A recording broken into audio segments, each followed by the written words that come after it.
I love working with color. I love working in black and white. Sometimes I wish I could pick more of like one to fit into, but then I long for the other ones. I miss them.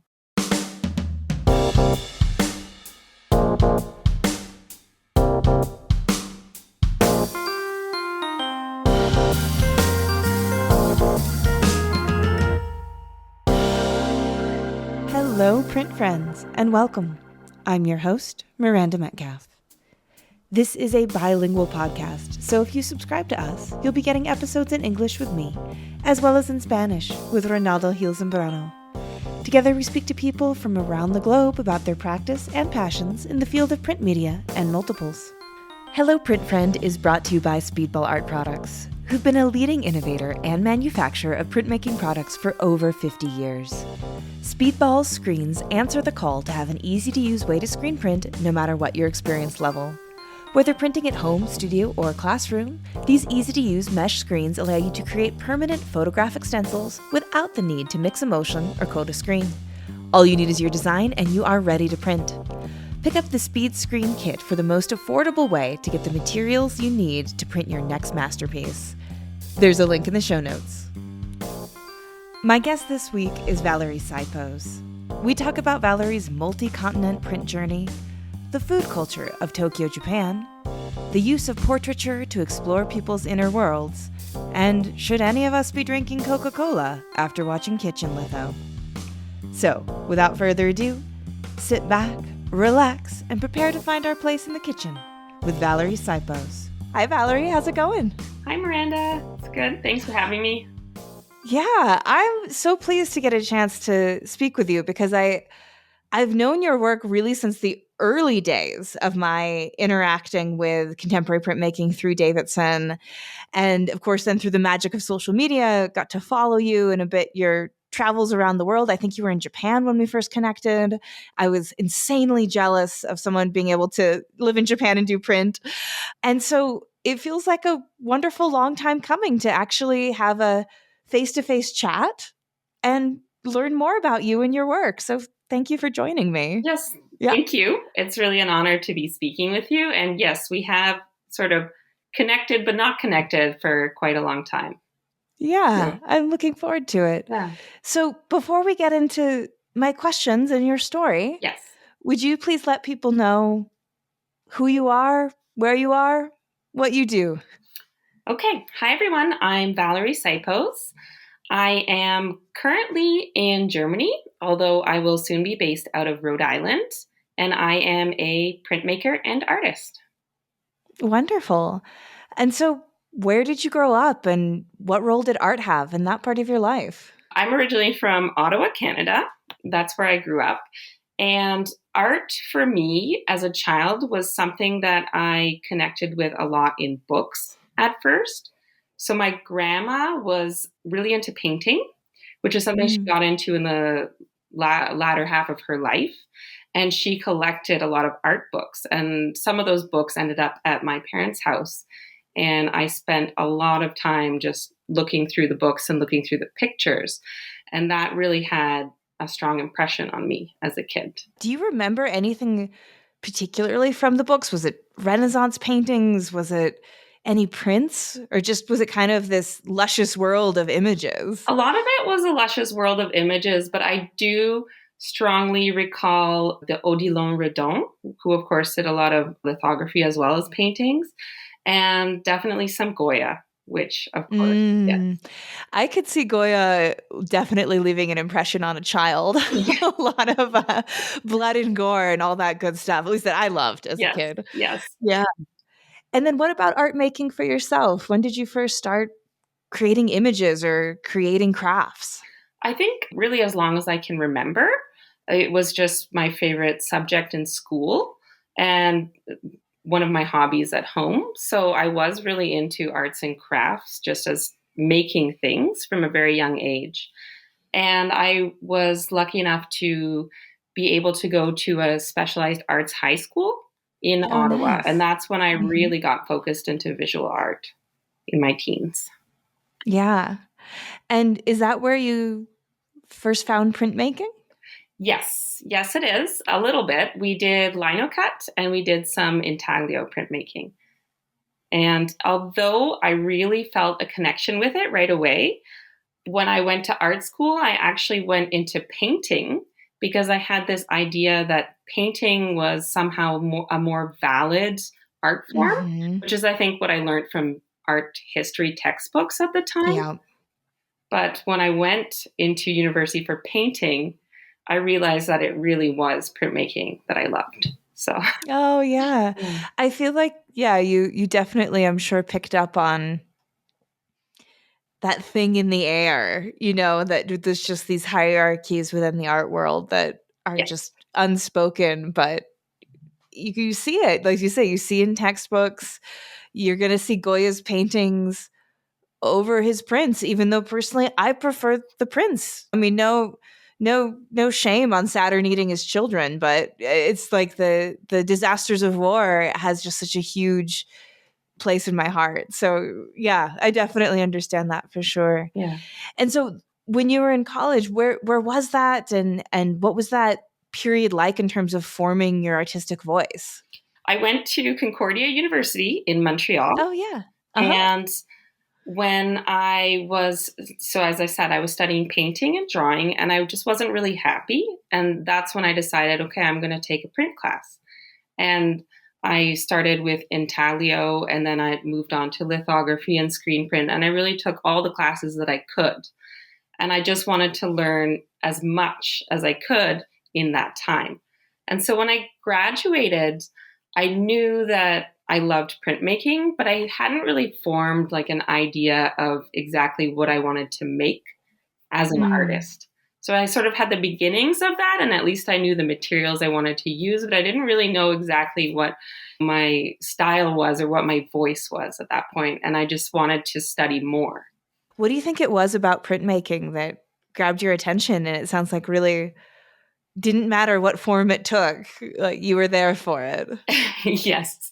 I think it's the combination of the technical, like the craftsmanship and the artistic side. I just really like working both of those together, and I love this sort of indirect approach where you do have to work through something before you create the final product. And as well, working with layers. I've always been the kind of person who doesn't do a one layer print. I'm generally doing multiple layers, adding colors on top of each other. And that has always just really been something I love doing.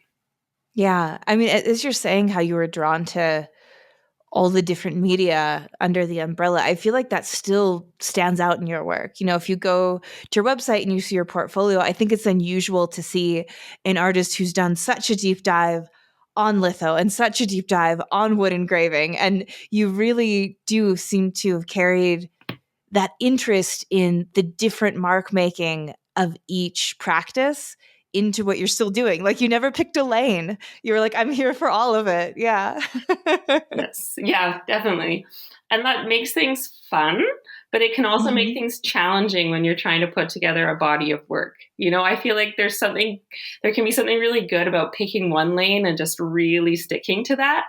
But it's also so much fun to try all these other different things. So, Yeah, yeah. absolutely. Because I was really curious when you're saying you sort of graduated and then you didn't know your voice.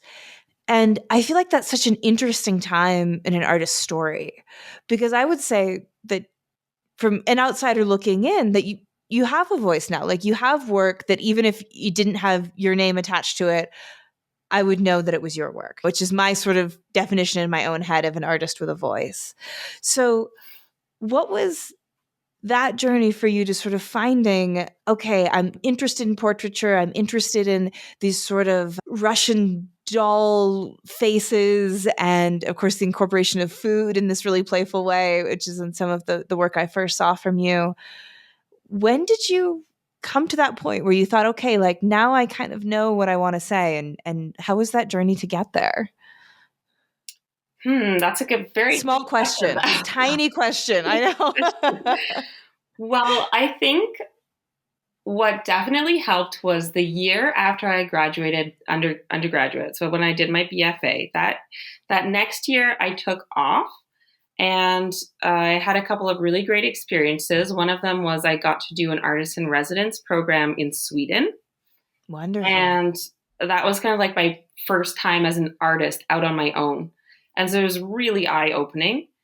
And I feel like maybe I didn't create the best work during that residency, but I learned so much just about myself and sort of being myself.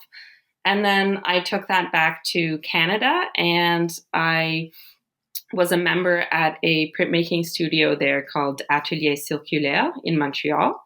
And so being a member and being around all of the printmakers who were working there was just really helpful, just to see how people approach Mm. their own artwork and how they were thinking about art. And it just made me start thinking about art, I guess, in a different way than before, where it had just been, oh, this is a project I have to make for a class. Whereas now it was really like, okay, well, this is my stuff and I get to decide what I want to do and what I want to create. So that year definitely helped me sort of figure things out. Yeah, I'm thinking that that is such a huge distinction from some kind of bounds that are usually put on image making in any instructive setting to being out in the world and all of a sudden saying, okay, you can do anything. Then you're like, oh no, I can do anything now. Yeah.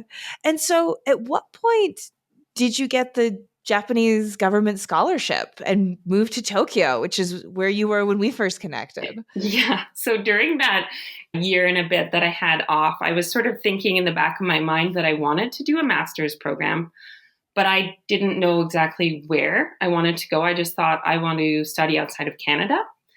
And it just so happened that someone I knew had got a scholarship, a Japanese government scholarship, and they told me about it. And I thought, well, I'm going to apply. And as luck would have it, I got accepted. And in 2010, I moved to Tokyo to go study at Tokyo University of the Arts. So it was, I mean, it was a lot of hard work, but it was also definitely luck, I think. I think that particularly, I think as a printmaker, Yes. it's hard not to just be completely enraptured with the visual culture, both historically and contemporarily in Japan. And so, had you had an interest in Japan? Had you studied the language before that? I had an interest in some Japanese art, especially, of course, ukiyo-e, woodblock printing. And also, I had seen an exhibition of the artist Eda, and his work Mhm. just really spoke to me, and I really liked it. And that was one of the reasons that when I heard of that scholarship, I thought, okay, I'm going to go for it. And when I decided, okay, I'm going to go for it, I decided, okay, I'm going to go all in. And I started taking Japanese lessons. And I really put in a lot of effort to get to a very basic level by the time I moved Mhm. there. And when I arrived, the first 6 months before studying printmaking was at another university doing Japanese language studies. So Oh, all cool. of that prepared me for going to the university in Japanese, or at least it didn't totally prepare me, but it definitely helped. It gave you a fighting chance, Yes. it sounds Yeah. like. Yeah. And so that 6 months that you were studying, was that built into the scholarship, or was that something that you had to sort of arrange yourself? No, that was built into the scholarship.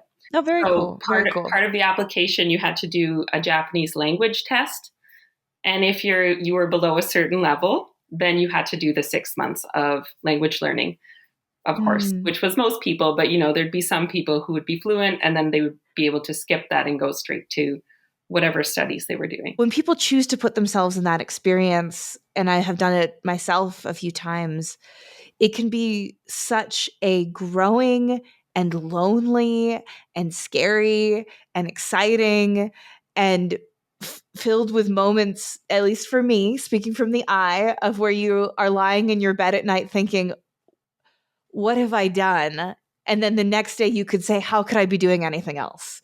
I don't know. Like, was it that kind of a roller coaster for you? Yes, all of those things, definitely. There was the most difficult of times, and there was just the most amazing of times. There were times where I thought, I don't know how I could make art. And there were other times where I was just so inspired. I just had a million ideas. So it was definitely a roller coaster like that. Yeah. Yeah. And is this when food started appearing in your work? I know when I first saw your practice, you had these compositions that sometimes it looked like you was maybe ramen or something, and having spent time in Tokyo, and I did a study abroad in Japan in high school in a teeny tiny town. It was so small, it's since been like incorporated into the more recent town. It doesn't even exist anymore. But having been in the city in Tokyo, the food culture there, of course, is amazing and also seems so omnipresent. Like you walk by shops and they have that plastic food out front that says to entice you in, or you see the sushi on a oh, what do you call that? The rotating sushi, the sushi carousels going by. And so it always food, and particularly like that experience of going and communally eating in a restaurant, felt so present in Tokyo. And was that an influence on how it kind of found its way into your work, do you think?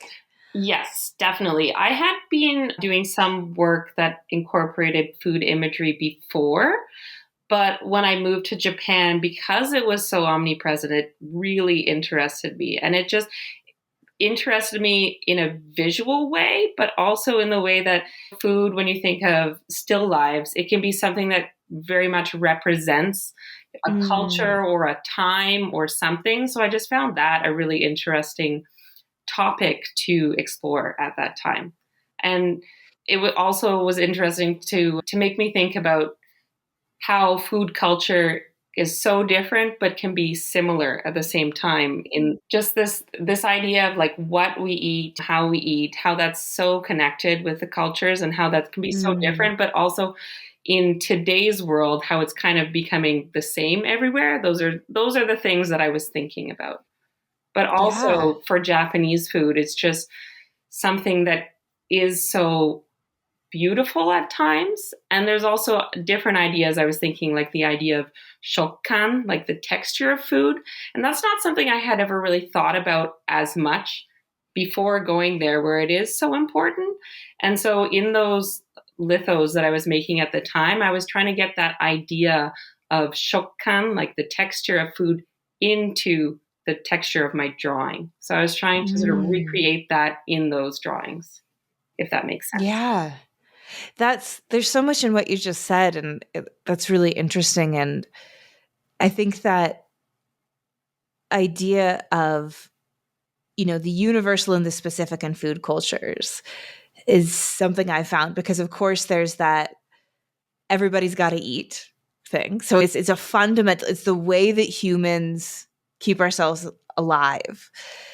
And so every culture has to have a food culture of some kind. And the way people experience it, and then socially, but then also formally, as you say, in terms of paying more attention to texture or the umami flavor, which I think a lot of people think about, is that once you're introduced to it, you do realize that you were missing a word for that experience with food and that sort of thing. And so it can open up universal human experiences through the specifics of a food culture. It's one of the most fundamental ways we connect to the world, because we are literally eating the world. We're eating the plants of the world, the animals of the world, and putting it inside of us. We're stealing life from something else that's been alive. And so it's just, yeah, and some of the most profound cross-cultural social experiences I've had have been across dinner tables, Oh, breaking yes. bread with people. Yeah. Yes, definitely. Yeah. Yeah. So one of the things you talk about is in your work exploring the experience of the city dweller and the interaction or lack thereof of with each other and the environment. And I really connected with that as someone I've lived in Bangkok and Sydney. I've lived in these huge places where seems to me the experience is you're so close and so far away at the same time from everyone.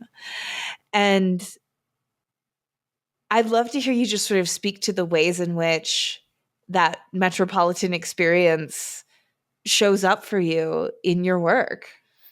Yeah. So it hasn't for a few years because I haven't been in one of those big metropolises. But when I was living in Tokyo and then after also in Seoul, it definitely did have an effect on my work. And it's interesting how places like that can be the loneliest place in the world at Mm-hmm. times, where you're never far from anyone, where there's someone right there all the time, but it can just be so incredibly isolating. And I find that really interesting. There's something about that, how it can be so hard to connect.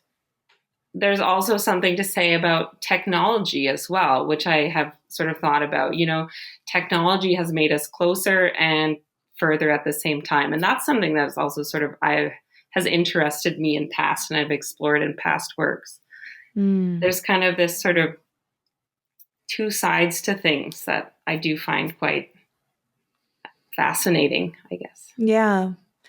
Yeah. And I think in really densely populated cities too, I think like Tokyo and Seoul and Bangkok, it can be almost, I think, a survival mechanism, like a psychological survival mechanism to ignore the closeness of people. And I think that sort of saves you. And then, as you say, also can plant these seeds of loneliness.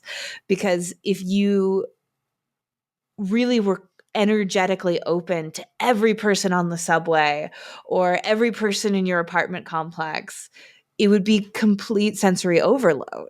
There's just so much human, it's so much story, it's so much emotion. And so there is a kind of force field that I think everybody gets that maybe contributes to what you're talking about of the loneliness and the closeness at the same time. Yeah, definitely. Yeah. Yeah. I'd love to talk too about particularly your use of portraiture. And that's a theme as well. And so, if there are definitely self-portraits for sure. When did the human form first start appearing in your work? That is something that I have been interested in forever. I've always been interested in the human form. And it was very prevalent in my early works, more in terms of self portraits. And it is something that I have sort of gone back to in the past, let's say, 5 years.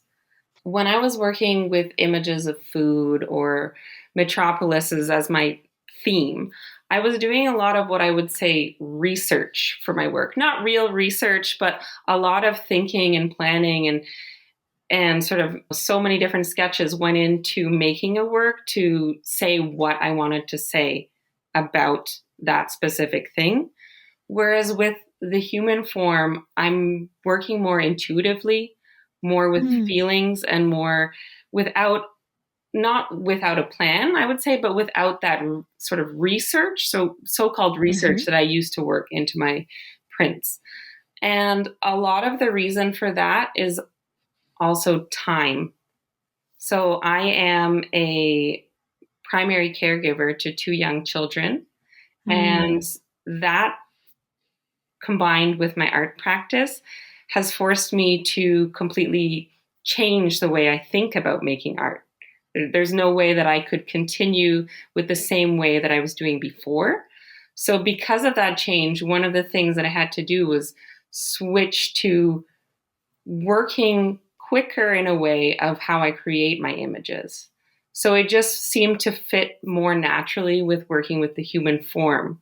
And that's one of the Mm. reasons why I went back to a lot more of faces and bodies, because it worked with this sort of intuitive way of starting from a life drawing session and then doing some sketches and finding something that I liked without having to spend all that time with the research or sort of with the thinking through exactly what I want to say with it.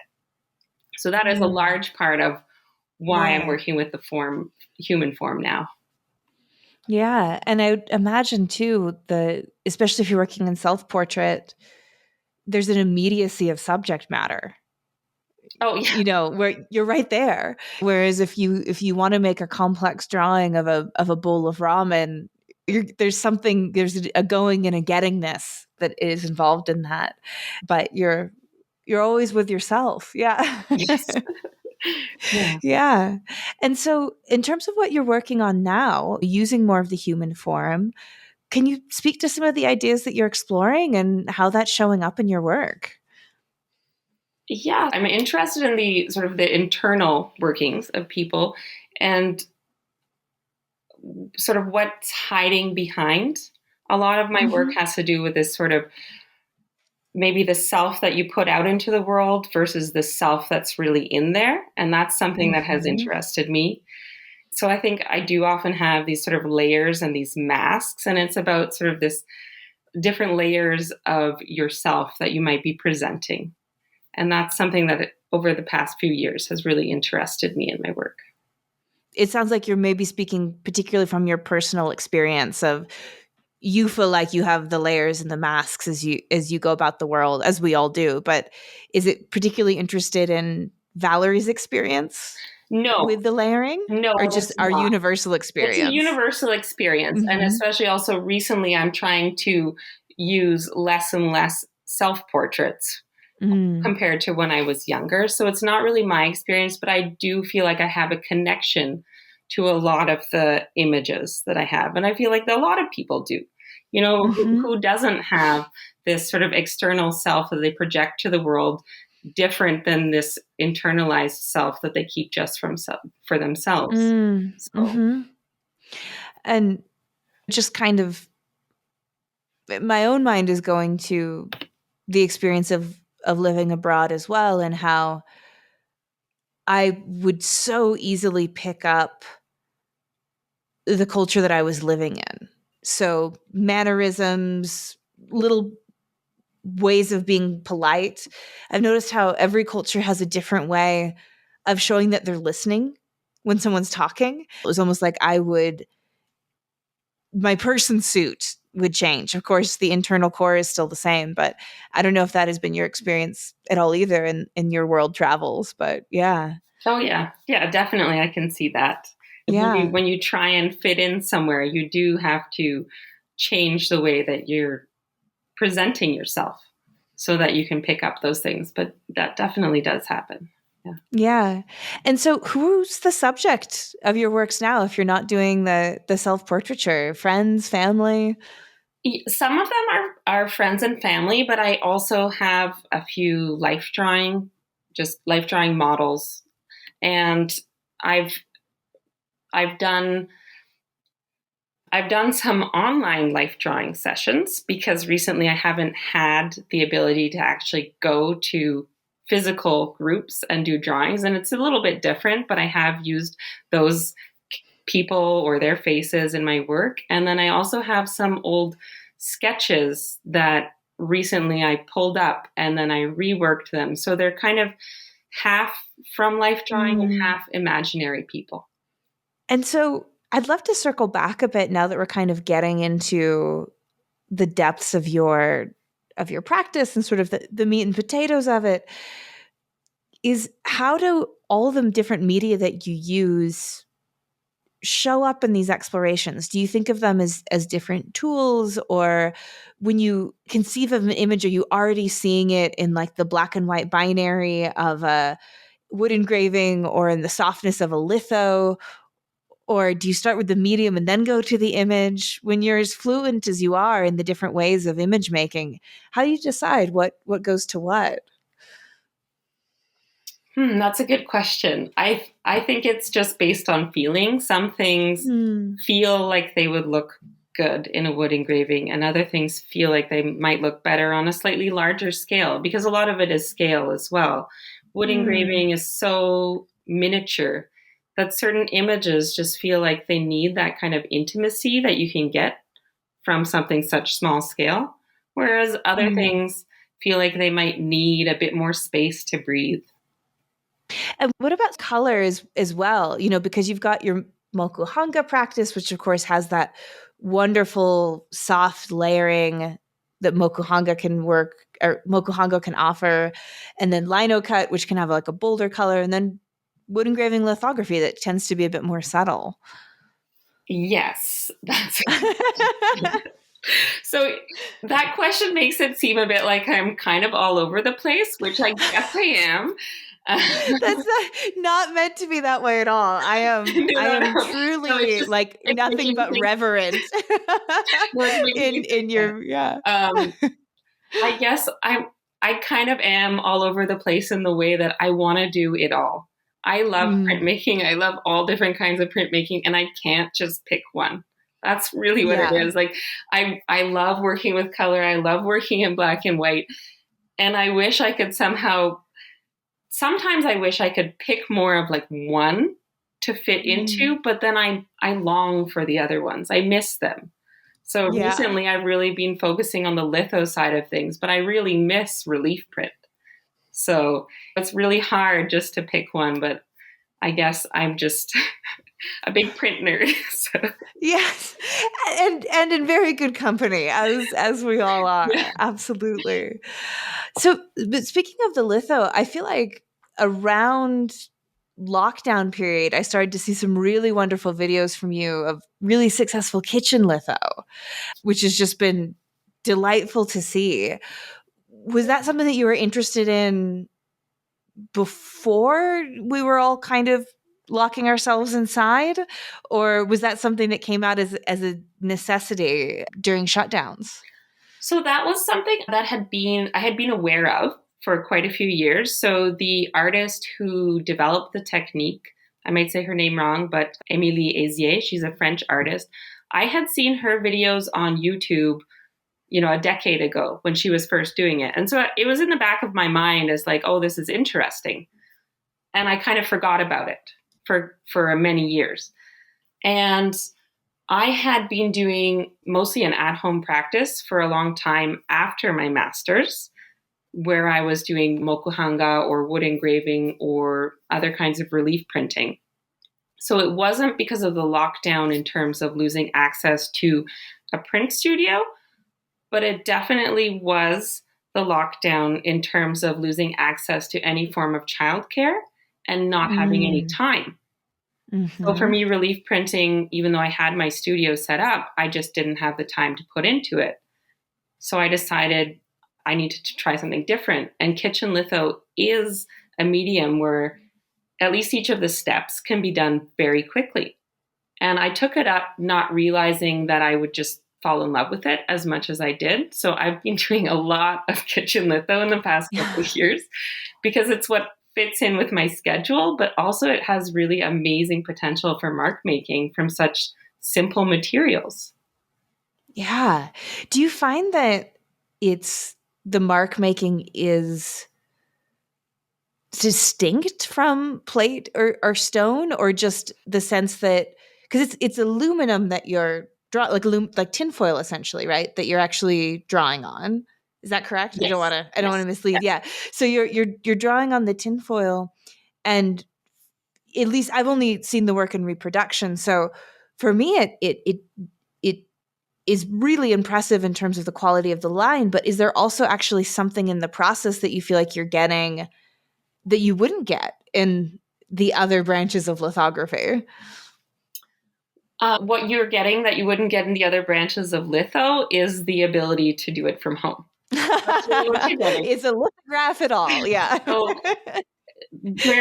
when you think about stone lithography and how much detail you can put into one layer, that's not possible on a piece of aluminum foil. Of course, it's not possible. But the things that you can do with aluminum foil still are beautiful and they still are Hmm. wonderful. And the fact that you don't need a press and you don't need the chemicals, those are all things that are really amazing about it. Yeah. Yeah. Because I think too the images that you produce, they never seem though like they're lacking anything though. I never see what you produce and think, oh, that would need more detail. Like it seems like you've really absorbed the limitations and the strengths of the medium and created images that are in harmony with the limitations and the strengths of the medium. And so I think that like that's probably the key to making it satisfying and an effective form of image making, I would guess, would just be to understand what you can and can't do and lean into it. Definitely, that's exactly it. And that took a lot of trial and error to sort of push the limits to see, can I do this or can I do that? And once I figured that out, keeping within what you can create with kitchen litho has led me to be really successful with printmaking with that medium. So just maybe for anyone listening at home who's just thinking, kitchen litho, what are they even talking about? Do you have a just like a quick kind of elevator overview of what you mean when you say kitchen litho? Yeah, it's an at-home, non-toxic version of lithography where you use aluminum foil as your plate and you're drawing with grease materials, and then you etch the plate with Coca-Cola. And then you print as you would a lithograph. It's so wild. Like I've seen the videos that you've put together doing it, but it still seems like magic. And I think I even reposted one on the Hello Print Friend Instagram at one point, and some of the comments like were like a little suspicious. I don't know if you remember, but some people were like, I think that looks too detailed for what she's doing. Like there were people like weren't really believing what they were seeing. Like it's almost like you were that's your long game is the big kitchen litho scam. Like you've got the time and the inclination to just try and fool everyone. But the outcomes are really impressive. Thank you. Yeah, I have had a few comments like that, people sort of doubting what I'm doing, but like I'm not trying to fool anyone. I'm really using aluminum foil. This is how I'm doing my printmaking. So yeah, it's just it's funny. That's just the nature of the internet is that there'll be someone out there somewhere trying to make it weird, of course. Yeah. well, I mean, I don't blame them because there are a lot of fake videos floating around. So yeah. Right? Yeah, absolutely. Absolutely. It does make me every time I see you do it with Coca-Cola, it always makes me feel a little bit weird about ever drinking Coca-Cola again. And of course, like I think you've seen videos probably in health class of Coca-Cola like rotting teeth in a bowl and that kind of thing. But then there's like, oh wow, okay, so it's etching. All right. Yeah. Yeah. Well, I mean, I guess it again talking about kind of the global perspective of having an art practice around the world. What's more global than Coca-Cola, right? Isn't it like the most like logo supposedly is the most recognized icon in the entire world is the Coca-Cola symbol or something like that? Probably. Yeah. At least you can get it. Yeah. It's true. Yeah. I'll never have a problem with obtaining that kind of aluminum foil and Coca-Cola. You can find it anywhere. So I'd love to hear you speak to a bit of your experience of being an artist and being someone who is traveling a lot and living in different places, which of course, as we've spoken to, can be such a rich experience in terms of inspiration and just human experience. But then also looking at actually building a commercial art practice when you're moving a lot, because I've found that a lot of people they'll stay in one town and then they get the local shows and then the regional shows and then the state shows and they might be shown and people can kind of build that almost sort of geographically going out.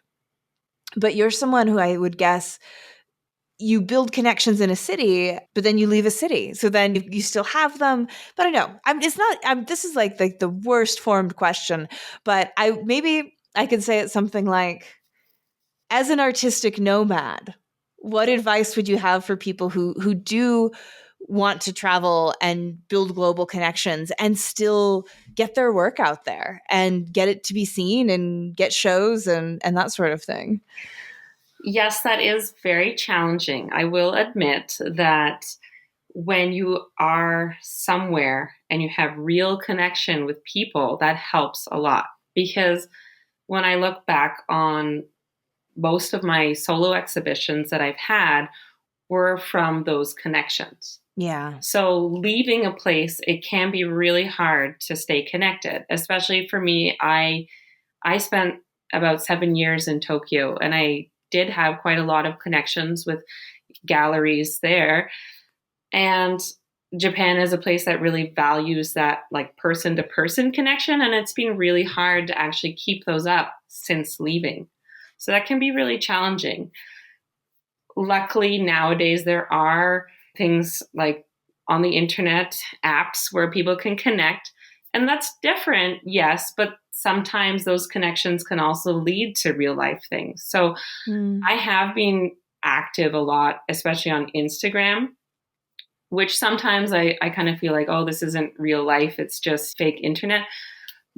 But me posting those things have actually led to real connections and some exhibition opportunities.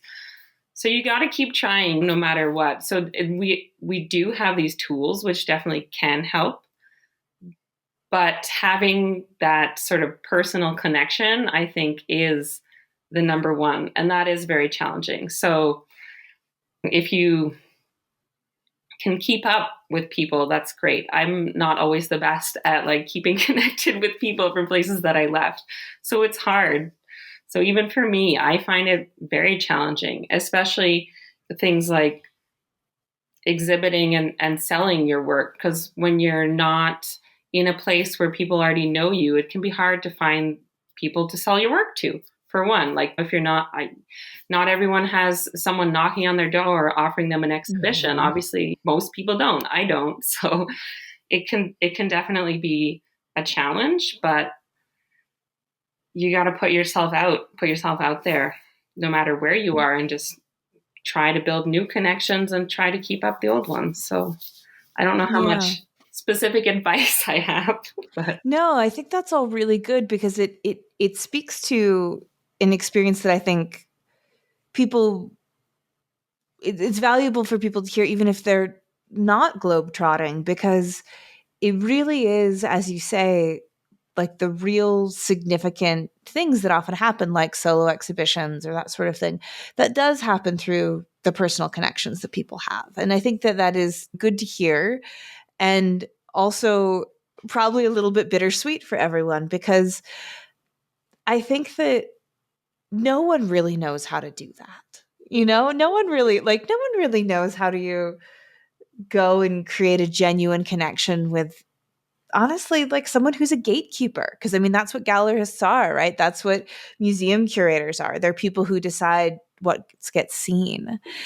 And I think that there are people who do make it kind of a science in the art world and are very precise about it, and they sort of flourish from it. But that's never, really speaking personally, like that's never been me. Like I can't be like, oh, that's the decision maker in the room. Like, let me go wow them. Like, ew, no. Like I can't do that, you know?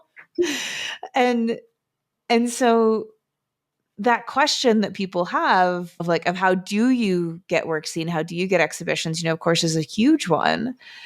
And I think the end result or the end answer is that you actually do have very little control over it, which is kind of bittersweet. It's kind of like good news because, hey, I don't have a lot of control over it, but it's also sort of bad news because you don't have a lot of control over it. So yeah, it's good to hear, I think, wherever you are in the world, because it's a fact of this strange corner of being a professional that we've all somehow chosen to be in. yeah. Yeah, yeah, absolutely. Have you ever done like teaching at all as a way to, I don't know, like make more connections or sort of like get more involved in art making and art spreading the good word of printmaking? Yes, I have done quite a bit of Mhm. small group teaching. So recently I've actually done some online classes, which has been Mhm. sort of a new thing for me, doing it online, but it's been fun to actually connect with people all around the world that way. I also sometimes teach children's printmaking classes or classes for people who are trying printmaking for the first time. So I definitely enjoy that as well, just like people who have never done a print before in their life. So I do find that teaching can be a great way to connect with people that you would otherwise not get the chance to meet as well. Mm. So Yeah, because this is like me trying to get you to shamelessly plug your Oh, kitchen litho classes. Yeah. okay. But no, because I do know that people have just responded so much to that, and it is so cool. And I remember when I was doing a little research on you that you do online kitchen litho.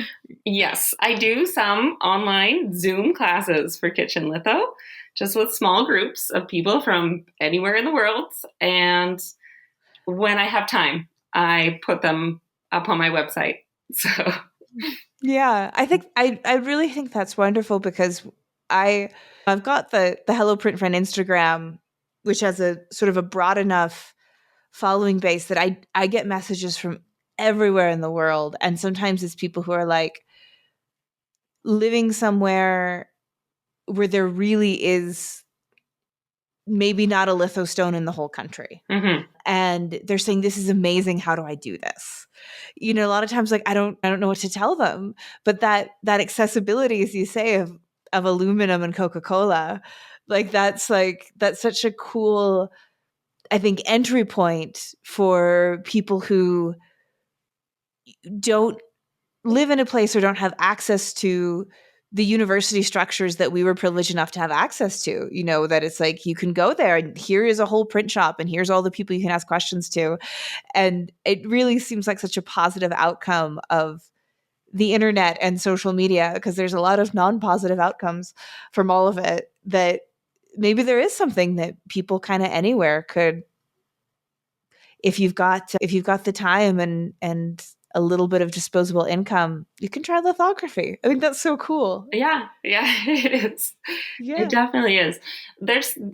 I will say there are some challenges because, of course, when you're teaching something like art through Zoom, there's certain things that just you can't really get across, especially with printmaking, like the amount of water to have in your sponge or the amount of ink. Those things are challenging. But that's the kind of thing that at least you can get an idea. And then if you put in the practice yourself after, you can really get a good handle on it. But yeah, I know like there's the trial and error. Yes, yeah. There's a lot of trial and error that goes after these sort of classes. But it is still amazing to think that at one time you could have people from 3 different continents in one class. So, all together. Like, that's really cool. So that's lovely. Yeah. Very, very cool. Well, is there anything particularly that you're looking forward to? Anything you want to plug? Anything on the horizon besides moving to the States? We'll be very happy to have you stateside in a little while. But beyond that, anything you'd like to give a shout out to? Well, I am currently getting some work together for a group exhibition in Seoul. So I'm really looking forward to that later this year. And I am working towards having more time to focus on my career and hopefully get an online shop started up so I can be more active in selling work. That's the goal for maybe this year, maybe next year, but that's what I'm working towards. Yeah, beautiful, beautiful. And then where can people find you and follow you and see what you do out there on the internet? I am very active on Instagram. So if you look my name up at Valerie Syposz, probably best just for you to look at the spelling in the podcast title. And then also I have my website, www.valeriesyposz.com. And I do also post some longer videos to YouTube, which are some of them extended experiments in kitchen litho. So if that kind of thing interests you, you can find me there. Beautiful. Well, thank you so much for chatting with me. And I've just always been so intrigued with your practice. So this was a real treat to hear more about it and your experience. And thank you for doing what you do out there. It's always good to see your work. So thank you so much, Valerie. Thank you. It was a pleasure. If you liked today's episode, we have a Patreon where you can help us keep the lights on and get bonus content. Like Shop Talk Shorts, where our editor, Timothy Pauschak, digs deep on materials, processes, and techniques with past guests. Also, if monetary support isn't in the cards right now, you can leave a review for us on your podcast listening app of choice, or buy something from one of our sponsors and tell them Hello Print Friend sent you. But as always, the very, very best thing you can do to support this podcast is by listening and sharing with your fellow print friends around the world. And that's our show for this week. Join me again next week. My guest will be Ina Arawi. We talk about growing up on a small back-to-land community in northern New Zealand, her dramatic escape from Italy on one of the last flights out of the country during the early days of the pandemic, the incredible printmaking festival she's founded and runs called Printopia, how Auckland doesn't have an open-access printmaking studio, and what she's planning on doing about it. You won't want to miss it. This episode, like all episodes, was written and produced by me, Miranda Metcalf, with editing by Timothy Pauschak and music by Joshua Weber. I'll see you next week.